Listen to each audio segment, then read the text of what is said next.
Alright, welcome to the channel. In this video, I'm going to cover the Toronto UFO sightings of 2014. I've already covered some older Canadian sightings in previous videos, and it's been a while since I've done anything on this topic. As a quick note, I'm going to be using the terms UFO and UAP interchangeably. You probably already know this, but in case you don't, UFO stands for Unidentified Flying Object, and UAP typically stands for Unidentified Aerial Phenomenon, although this sometimes stands for Unidentified Anomalous Phenomenon. So there are a number of prominent Canadian UFO sightings throughout history, and of course some of the more modern cases have video evidence.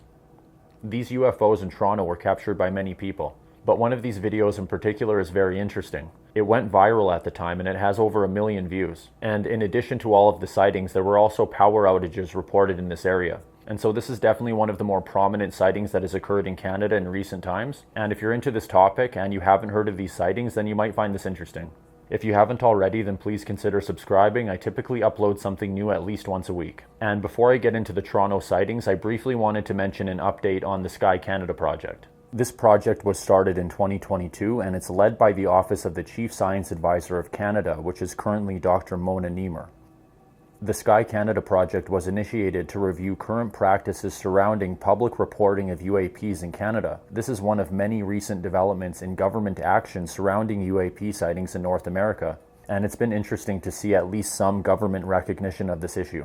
So last year in 2024, it was announced that the Sky Canada project would be releasing their full report in fall of that year. And in one of my videos last year, I said I'd be doing a video once that report came out. The Sky Canada project did not end up releasing their report in fall of 2024, but just a few weeks ago they did publish a preview of the full report, which is slated to be released in March of this year. I'm going to do a full video next month once the full report is published. However, if you're interested in this project, just Google Sky Canada project and it will come right up.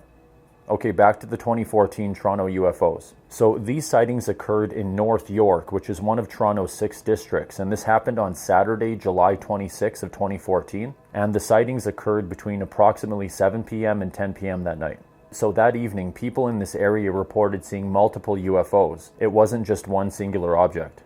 These lights were witnessed by many people in North York, including multiple police officers. Toronto Police's 32 Division also got numerous calls that evening reporting various sightings of UAPs in this area. The most prominent sighting was by a woman named Sarah Chun. Sarah said that she was sitting at her dining room table in her apartment on Finch Street when she saw something strange. She saw a singular flashing light, or what looked like a bright light with many smaller flashing lights around it. And then additionally, she also saw a string of what looked like 6 to 8 separate flashing lights in a straight diagonal line. She took a couple videos of her sightings on her iPad from the balcony of her apartment, and one of these videos quickly went viral in Toronto. It currently has over 1.3 million views. And so you can see in this video that she first captures the singular flashing light that's higher up in the sky, and then she moves her camera a bit and captures the diagonal line of flashing lights. And to me, this straight line of flashing lights is particularly compelling. And as you can see, this line of lights is completely stationary. It's not moving around at all. Many people speculated that this string of lights was caused by a kite with a string of LED lights attached to it. However, I personally 100% disagree with the idea that this was the cause of these lights. The lights that were captured by Sarah Chun are staying completely stationary, and they are not moving at all like a kite would. One Toronto police officer posted to Twitter that he personally received a report of a UFO sighting for the first time in his career, but he laughed this off and suggested that it was only a drone. However, I don't think that this officer was aware of the diagonal string of lights that had been reported. He might have been talking about the singular light that was captured on video. And of course, that's a lot more nebulous, and that very well could have been a drone in the sky. And of course, it's true that many UFO sightings have turned out to be drones.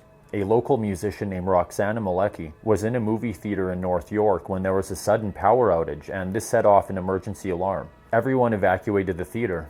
And when Malecki was outside, she also saw these lights and posted a video to her Facebook page. She would give a brief statement to the local news, and she definitely seemed to think that these lights were something otherworldly.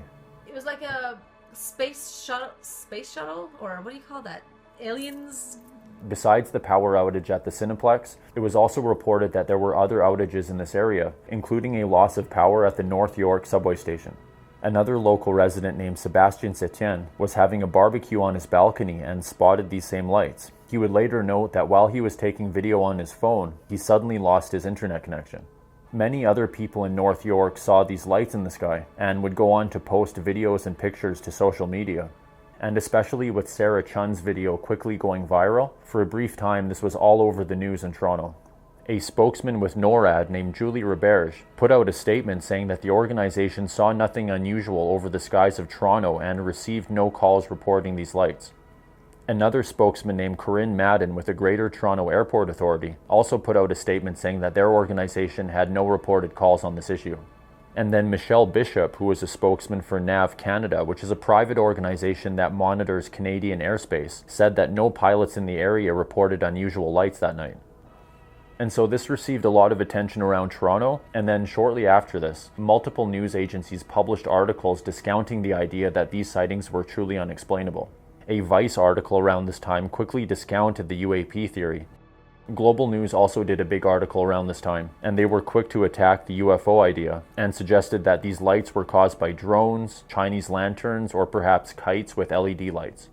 And of course, there's very limited information to go on. Some of the videos show a singular light that very well could be a drone. It's kind of hard to tell what's going on, and some of the video isn't the best quality. But I think that the video captured by Sarah Chun in particular is truly anomalous. That string of diagonal lights is completely stationary, and it's just behaving nothing like a kite would. And I find it really interesting that there were reports of multiple power outages in this area, something that often happens in association with UFO sightings. As an interesting side note, I found a big half-page article that was printed in several Ontario newspapers exactly 1 week prior to the sightings in North York, and this article was talking about UFO sightings across Canada. And so again, there's limited information on this one, but I really think that the diagonal line of flashing lights captured by Sarah Chun is really interesting. This is definitely one of the more prominent Canadian sightings in recent history, and it highlights the fact that these modern sightings often cause a wave of interest on social media.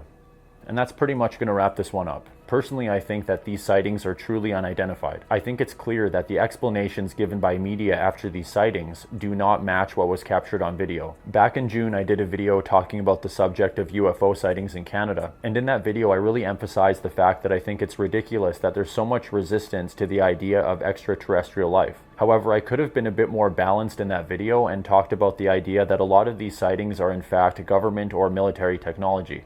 I mean, even looking at the wave of drone sightings that happened in New Jersey last year, I think it's pretty clear that a lot of these sightings are in fact military technology in which the public is not receiving full disclosure. At any rate, this is definitely a topic I want to explore further in future videos, and I thought that if you're into this topic, you definitely find the Toronto sightings compelling. I hope you found this one interesting and informative. Again, if you haven't subscribed to my channel, please consider doing so. I typically upload something new at least once a week, and I have a lot of new videos coming up this year. And if you want to support the channel, you can buy me a coffee, and there's a link to that below. Orange Mocha Frappuccino! Thank you for watching. I hope you have a great day, and I look forward to seeing you next time on the Strange North channel.